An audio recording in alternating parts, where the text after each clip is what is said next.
All area target salt பண்ணுவா rocket. வணக்கம் net TV 4 viewers. இப்போ என்ன அப்டேட்டோட வந்துடும் பார்த்தீங்கன்னா, விஜய் ஸ்ரீஜி அவர்கள் தாதா 87 ஒரு படத்தை எடுத்தார். டெபியூட்டன் டேரக்டாக இன்ட்ரடியூஸ் ஆனார். இந்த படத்தில் ஹீரோவாக யார் பண்ணான்னு பார்த்தீங்கன்னா, கமலஹாசனோடைய அண்ணனான சாருஹாசன் சார் தான் இந்த படத்தில் ஹீரோவாக பண்ணார்.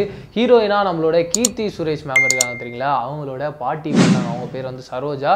இதுக்கு முன்னாடி அவங்கள ஒரு 2-3 படத்தில் பார்த்துருப்பீங்க. முக்கியமாக வந்து கடைக்குட்டி சிங்கம்னு ஒரு படம் ரிலீஸ் ஆச்சுல, அதில் வந்து கார்த்தியோட பாட்டியாக வந்திருப்பாங்க. ரொம்ப நல்லா நடிச்சிருப்பாங்க.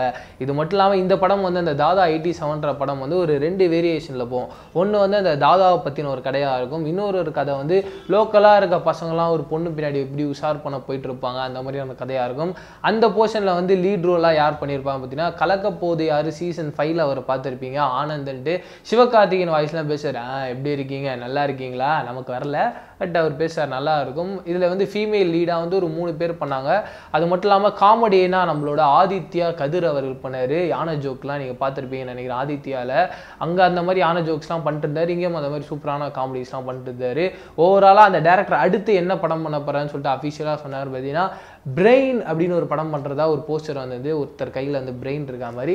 பட் இப்போ என்ன அஃபிஷியலாக சொல்லியிருக்காருன்னு பார்த்தீங்கன்னா, பப்ஜியை வச்சு ஒரு படம் பண்ணலான்னு இருக்காராம். ஏன்னா வந்து இப்போ இருக்க காலகட்டத்தில் வந்து இந்த பப்ஜின்ற ஒரு கேம் வந்து வேறு லெவலில் எல்லாருமே ஒரு அடிக்டாக இருக்காங்க. எல்லாருக்குமே ரொம்ப பிடிச்சிருக்கு. ஏன் எல்லாருக்குமே ரொம்ப பிடிச்சிருக்குன்னு பார்த்தீங்கன்னா, மொதல் ரீசன் என்னென்னா, எல்லாருமே அதில் வந்து ஒரு கனெக்டிவிட்டியாக இருக்காங்க. இப்போ ஒரு ஃப்ரெண்ட்ஸ்லாம் இருக்காங்க வச்சுக்கோங்க, அதில் எல்லாருமே கனெக்ட் பண்ணிக்கலாம், ஜாலியாக பேசிக்கிட்டே வந்து ஜாலியாக விளையாடிக்கிட்டே இருக்கலாம். அவங்க எவ்வளோ தூரத்தில் இருந்து எல்லாருமே பக்கத்தில் இருக்கிற மாதிரி ஃபீல் பண்ணுது. அதனால் இந்த கேம் எல்லாருமே ரொம்ப பிடிச்சிருக்கு.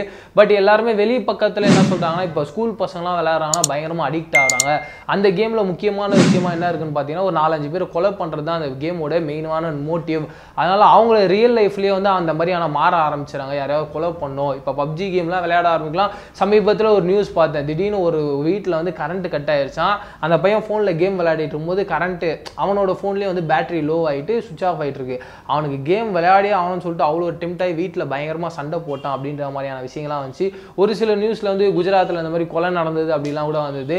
எந்த ஒரு விஷயமா இருந்தாலும் நான் என்ன சொல்கிறதுனா, அந்த அளவாக சாப்பிட்டா தான் அது ஒரு அமிர்தம், அது அளவுக்கு மீறினால் அதுவும் விஷம் தான் அப்படின்றதான் தெரிவிச்சுக்கிறேன். எல்லாருமே வந்து பப்ஜி விளையாடலாம், என்ன கேம் விளையாடலாம், ஆனால் வந்து கொஞ்சம் பார்த்து விளையாடுங்க அப்படின்றதான் தெரிவிச்சுக்கிறேன். இது மட்டும் இல்லாமல் இந்த பப்ஜின்ற ஒரு விஷயம் வந்து வேறு லெவலில் ஒரு அடிக்டேஷனான ஒரு விஷயமா இருக்குல்ல. அதனால் இந்த டேரக்டர் என்ன முடிவு எடுத்திருக்காங்கன்னா, அதை வச்சு நம்ம ஒரு படம் எடுத்தால் எப்படி இருக்கும், சூப்பராக இருக்கும்ல. அது மட்டும் இல்லாமல் இந்த படம் எப்படி இருக்குன்னு பார்த்தீங்கன்னா, பப்ஜி கேம் இப்படி ஒரு ஆக்ஷனாக இருக்கும் அப்படின்ற மாதிரி.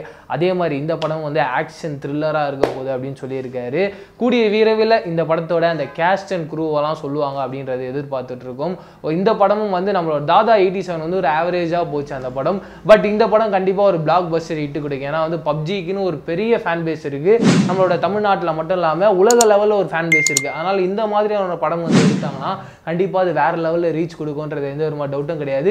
நீங்கள் பப்ஜி வெறியரா, உங்களுக்கு என்ன மாதிரியான விஷயங்கள்லாம் பிடிச்சிருந்தது பப்ஜி கேமில், அதை பற்றினா சிக்கன் டின்னர்னு வாங்க, அந்த மாதிரி உங்களுக்கு ஏதாவதான ஸ்பெஷல் விஷயங்கள்லாம் பிடிச்சிருக்குல்ல, அந்த மாதிரி விஷயங்களை நீங்கள் என்ன பண்ணால் என் கூட கீழே இருக்க காமெண்ட் பாக்ஸில் ஷேர் பண்ணிக்கணும். இது மட்டும் இல்லாமல் நம்மளோட ஹாலிவுட் சினிமாவே சவால் விடுற மாதிரி ஒரு விஷயம் வந்து நம்ம தமிழ் சினிமாவில் போயிட்டு இருக்குன்னா பார்த்தீங்கன்னா, காஞ்சனா சீரீஸ். அந்த காஞ்சனா சீரீஸ் இன்னும் எத்தனை எடுக்க போகிறாங்க, அது என்னென்ன மாதிரிலாம் இருக்க போகுதுன்னு சொல்லிட்டு நம்ம ஆங்கர் ஏகே அவர்கள் பண்ணியிருக்காரு. அந்த வீடியோ நீங்கள் பார்க்கணும் ஆசைப்பட்டீங்கன்னா அதுக்கான லிங்கையும் வந்து கீழே இருக்க டிஸ்கிரிப்ஷன் காமெண்ட் பாக்ஸ்லையும் கொடுத்துருக்கேன். போய் பார்த்து என்ஜாய் பண்ணுங்கள்.